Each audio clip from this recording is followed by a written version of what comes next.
في مكة لما النبي صلى الله عليه وآله فتح مكة وخضعوا ذولا غصبا عنهم وإجوا يبايعونه، قالوا له الهند ولش تعالي بايع النبي، النسوان جاي بايع عنا.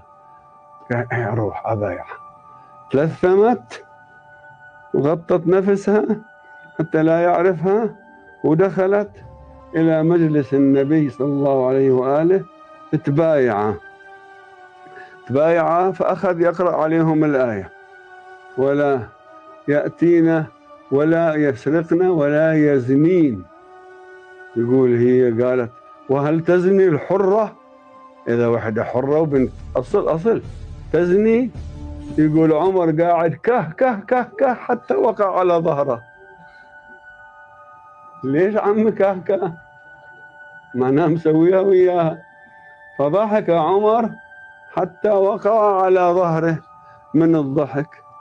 ومعروفة هي معروفة هند. قال النبي: هند أنت؟ قالت: نعم.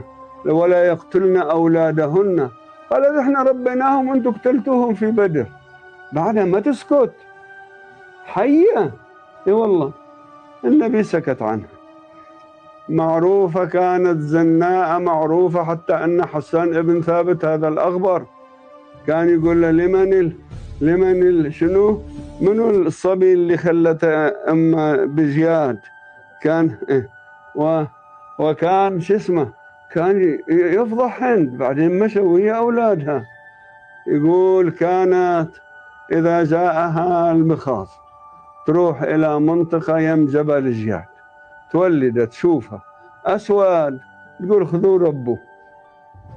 هي كل شيء عندها بضاعة، عندها زبائن أسود أبيض أحمر.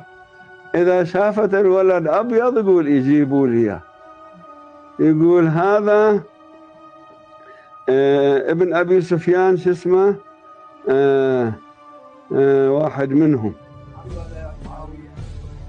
لا هذا اللي صار والي. هذا كان أبوه مغني يمني، فكان أملح فخلته.